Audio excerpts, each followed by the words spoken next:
Okay, today we're going to talk about Sparta and Athens. This is section 4-2 in your notes. It's at the very end of the notes that we've already taken so far. So if you'll turn the first couple of pages or so on your notes packet and look towards the bottom of that last place where we took notes, you should be able to find that section. Okay. Remember, again, this is a video, so you can stop and pause it as we move along. Okay. First thing is that the farmers in Greece at this time were continually finding themselves in debt because the crops were not being harvested because there was rain or other natural disasters that were continuing to have them lose their crops or for them to not grow and ready to be harvested in time. So they would borrow money, but in the meantime couldn't pay the money back. So farmers continued to lose their land because they had no money while they waited for the crops to be harvested. They would lose their land because they were going to pay their debts back for the money that they were borrowing. And this led to a rise of tyrants, which is someone who takes force by power and rules with total authority. This is to replace kings because they were a kingship at the time, a monarchy.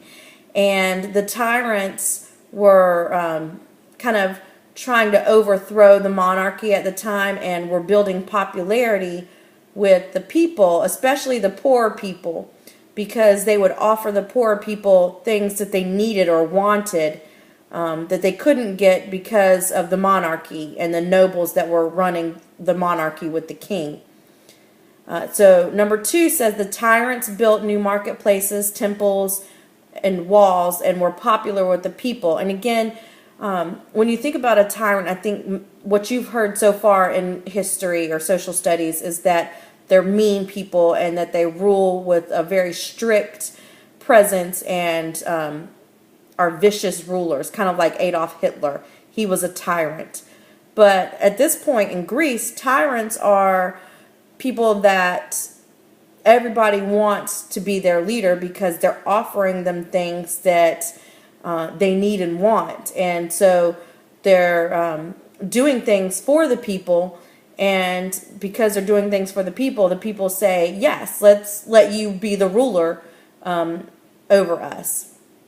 And so the tyrants were very popular for a while. And as time went on, people in Greece saw that they didn't really like that one person had total authority over all of Greece or all of that city-state. So the city-states became ruled by an oligarchy, which means that few people have power.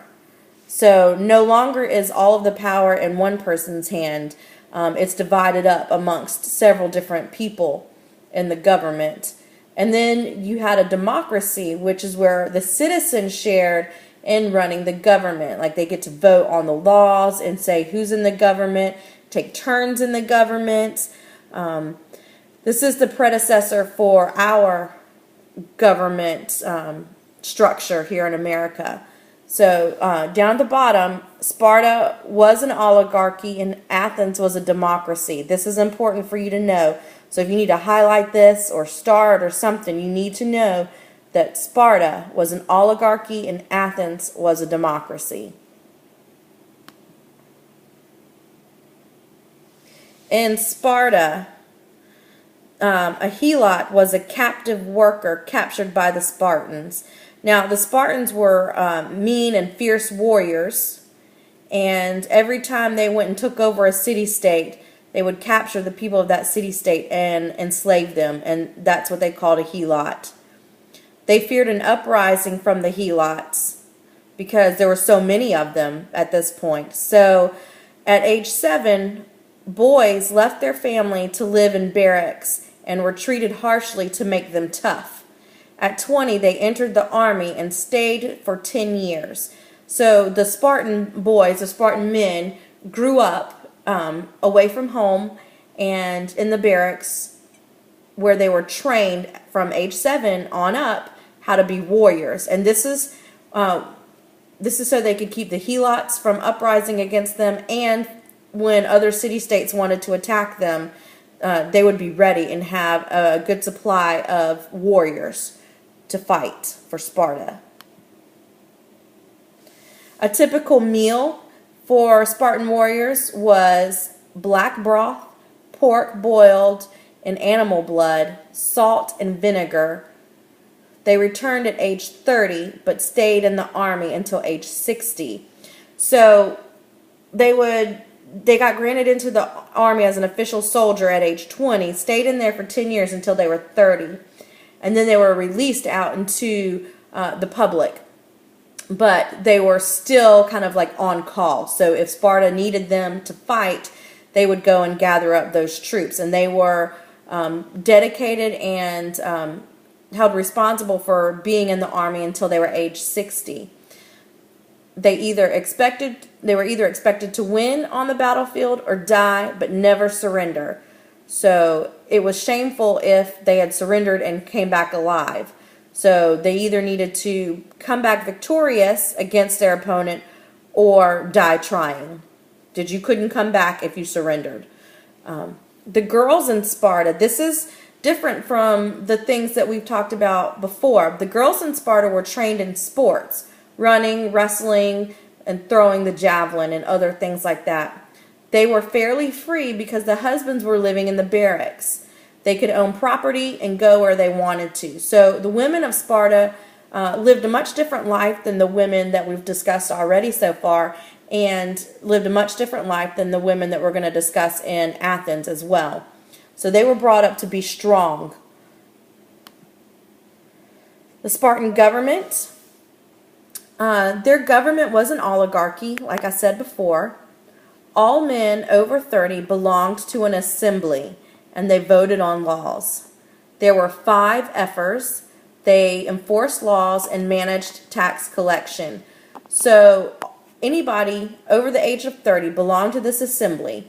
And so you can kind of see here in the picture that they would gather in one place and they would talk about these issues and these laws. And then there were 5 ephors that enforced laws and managed tax collection. So that's part of that few that held power.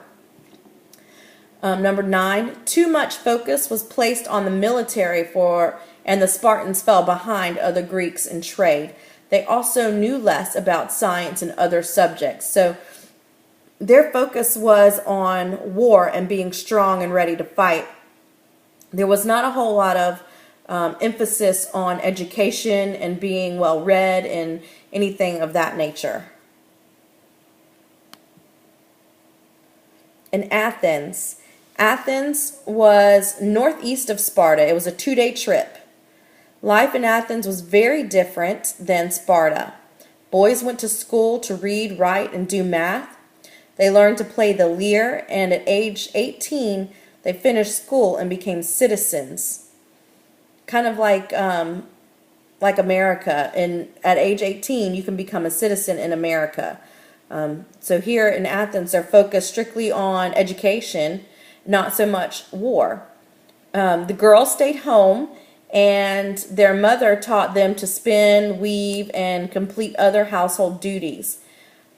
Only in some wealthy families did girls learn to read, write, and play the lyre. Once married, they stayed home to keep the house and teach their daughters. So here, Athens, the women were pretty much like all the other women that we've talked about so far this year. Sparta, again, was very different than the women that we see here in Athens. In Athens, the government was a democracy with the nobles in charge. Farmers owed the nobles money and often sold themselves into slavery to pay off their debts. A noble named Solon canceled all debts and freed the slaves. After Solon, a tyrant named Pisistratus seized power and divided larger estates among the farmers. So what happens is, like at the very beginning of these notes that we just took, the farmers were having to go into slavery to pay off their debt. And they were losing their land, and there was just kind of chaos and a dark time for them because they couldn't make the money that they needed to pay off the debt and to farm and all that stuff. So a noble, Solon, said, hey, this isn't working out for us. And he canceled all the debts and freed the slaves. Well, the nobles definitely didn't like this. And after Solon, this tyrant named Pisistratus came to seize power, and then he divided up all those larger estates among the farmers. So he said to the nobles, he was like, we're going to divide your land up and give some of this back to the farmers. And so he was very popular with the farmers and the poorer people. There was more of them, and they were getting this land back that they needed in order to live on, and the nobles didn't like it. But the nobles were outnumbered, and they let Pisistratus seize that power. Cleisthenes was the most important leader, and he reorganized the assembly to play the central role in governing. The assembly could now debate matters openly, hear court cases, and appoint army generals. He created a new council of 500 citizens to propose laws, deal with foreign countries, and oversee the treasury. Cleisthenes is given credit for making the government of Athens a democracy. So this was important. Once he reorganized this government from a tyranny to a democracy, he said this assembly was going to play that central role in governing the matters that Athens had to deal with. And so this council of 500 citizens is how they dealt with those matters. Those are the citizens that voted. And remember, in Athens, if you were a free native-born man and owned land, you were considered a citizen. And that's the end of section 4-2. Now please go to the next module and read this section, and then you're going to take a daily grade on the quiz side of Canvas. It's not a quiz, it's going to count as a daily grade, so you're going to be able to use your textbook and use your notes. And I'm also attaching a PDF file of this section of your textbook, so you don't necessarily have to open up the actual textbook. You can look at the PDF file if you prefer to do that, and then use that to help you answer your questions. But you must read that section because that section fills in some of the holes that these notes don't have written down for you. Okay? All right.